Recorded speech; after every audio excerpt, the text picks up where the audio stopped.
आत्मा के अंदर योग बल द्वारा पाप का विनाश कैसे होता है।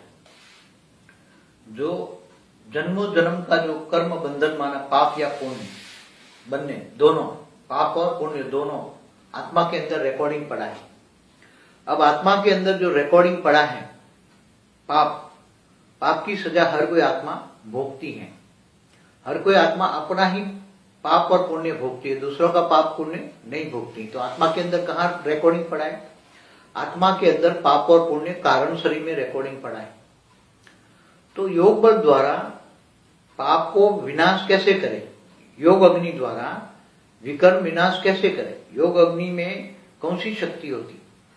तो जैसे इस ब्रह्मांड के शिव को या महाशिव को या परम महाशिव को या ऑलमाइटी ऑथोरिटी को तुम याद करते हो, अगर याद की विधि प्रॉपर है, सही ज्ञान है, याद का नॉलेज है, तो वो पावर हाउस से पावर आएगा।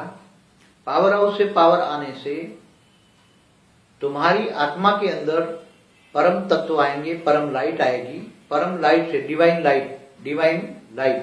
डिवाइन लाइट आने से तुम्हारा जो पाप का और पुण्य का दोनों का जो रिकॉर्डिंग जो कारण शरीर में पड़ा है, जो आत्मा में पड़ा है, वो योग अग्नि से परम लाइट से धुल जाएंगे या जल जाएंगे, जल के भस्म हो जाएंगे। तब आत्मा की कर्मातीत अवस्था आएगी। और जब आत्मा की कर्मातीत अवस्था आएगी, कर्म से दूर हो गया। कर्मातीत अवस्था का मतलब है कर्म से अतीत, कर्म अतीत में हो गया, मतलब भूतकाल हो गया, कर्म रहा ही नहीं। तब वो आत्मा इतनी हल्की हो जाती है। आत्मा के अंदर मन भी निसंकल्प हो जाता है। तो मन को निसंकल्प हो जाता है, फिर उसको ज्ञान है मुझे अमर लोक जाना है, परमधाम जाना है। तो वो आत्मा इस शरीर छोड़ के, इसके अंदर आत्मा के अंदर इच्छा मृत्यु का वरदान आता है।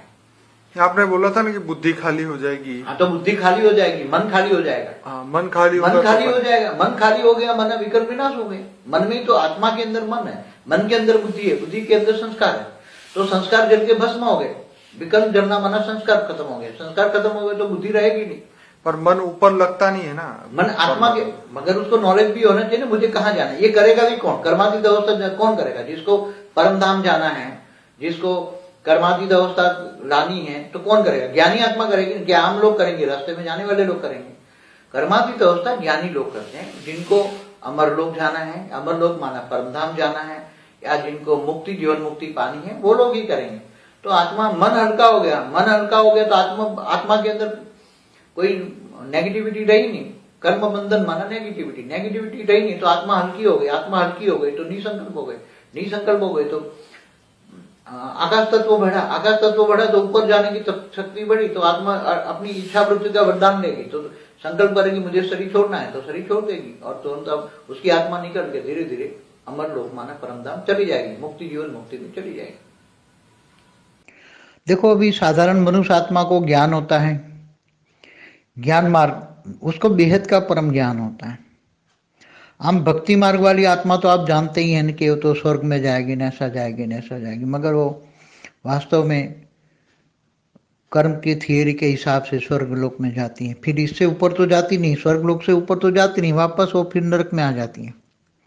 मगर जब ज्ञान होता है, बेहद का परम ज्ञान होता है, और आत्मा, मनुष्य आत्मा आपकी थामती है, तो आज भी अगर चाहे तो आत्मा ज्ञानी है, योगी है, जिनको बेहद का परम ज्ञान है, ऊपर के डायमेंशन का ज्ञान है, ऊपर के लोकों का ज्ञान है, तो आत्मा पुरुषार्थ करके तेज चाहे तो कर्मातीत अवस्था हो तो ऊपर धीरे धीरे ऊपर के लोकों में जा सकती है। और निराकारी स्टेज हो तो सीधी परमधाम में जा सकती है एक साथ में, क्योंकि आत्मा की हायर स्टेज हो गई।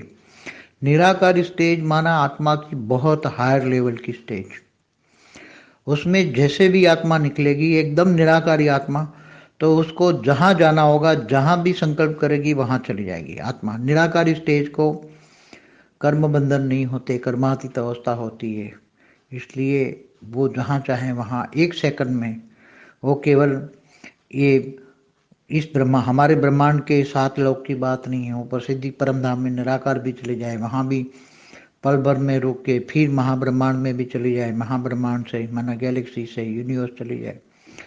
तो ये आत्माओं की अलग अलग कैटेगरी की बात है। जो आत्मा जिस कैटेगरी की है, जिस पुरुषार्थ करती है, कोई भी कैटेगरी की आत्मा हो, मगर इतना समझ में आ जाए कि मुझे आत्म स्वरूप का निराकारी पुरुषार्थ करना है।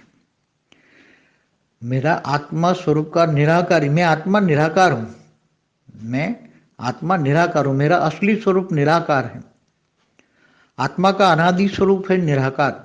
आत्मा को अनादि स्वरूप में निराकार को देखे। एक आत्मा चमकता हुआ सितारा, रात को जो चमकता हुआ सितारा देखते हैं, ऐसी तरह अगर अगर पुरुषार्थ करोगे, कोई भी आत्मा अगर पुरुषार्थ करती है, अगर आज कोई ज्ञानी है बहुत पुरुषार्थी, अगर वो चाहे नष्टो मोहा हो, इच्छा मात्र में विद्या हो, और निराकार स्टेज में वो शरीर छोड़ दे, आत्मा एकदम निराकार का अनुभव कर, आत्मा निराकार निराकार, आत्मा निराकार है, तो वो चाहे तो एक आत्मा को, आत्मा शरीर छोड़ सकती है। वो एक संकल्प करे कि आत्मा बाहर निकल जा, तो आत्मा उसी मोमेंट पर आत्मा शरीर छोड़ के ऊपर के लोकों में चली जाएगी और सीधा परम धाम चली जाएगी। तो ऊपर लोकों में, ऊपर के डायमेंशन में, अलग अलग डायमेंशन जो बता रहे हैं, अलग अलग लोक, डायमेंशन माना लोक, अलग अलग डायमेंशन में आत्माएं जाती हैं। तो अपने अपने ज्ञान योग और अपना ज्ञान योग के पुरुषार्थ से जाती हैं। मगर ये भक्ति मार्ग वालों की संभावना नहीं है। भक्ति मार्ग वाली आत्माएं कुछ नहीं कर सकती। ये तो देह है और देह के संबंधों में फंसी रहती है, जन्म मरण के चक्कर में आती रहती है, उसको ज्ञान नहीं है। मैंने हमेशा कहा है कि ज्ञान और भक्ति दोनों में जमीन आसमान का फर्क है। इसमें बेहद का परम ज्ञान हो तो बेहद की आत्मा अगर समझ जाए तो आत्मा निराकारी, निराकार स्वरूप, मैं निराकार आत्मा हूँ। अब आकारी आत्मा का भी पुरुषार्थ नहीं है। लाइट की बॉडी हुई, ये भी खत्म कर दो पुरुषार्थ। अब लास्ट पुरुषार्थ है, लास्ट पुरुषार्थ ये है कि मैं आत्मा निराकारी हूँ, आकारी रूप में नहीं, निराकारी रूप में लास्ट पुरुषार्थ करो और निराकारी आत्मा ऑलमाइटी से कनेक्शन जोड़ के योग की विधि से परम शांति फैलाओ तो चारों ओर परम शांति भी फैलेगी। अगर आत्मा शरीर छोड़ भी दे तो सीधी जहाँ भी उसका रचयिता होगा उसके पास पहुँच जाएगी। जहाँ भी उसका रचयिता होगा वहाँ उसके पास पहुँच जाएगी। इसलिए तीव्र गति का पुरुषार्थ हमेशा निराकारी रूप का तीव्र गति का पुरुषार्थ होता है। परम शांति।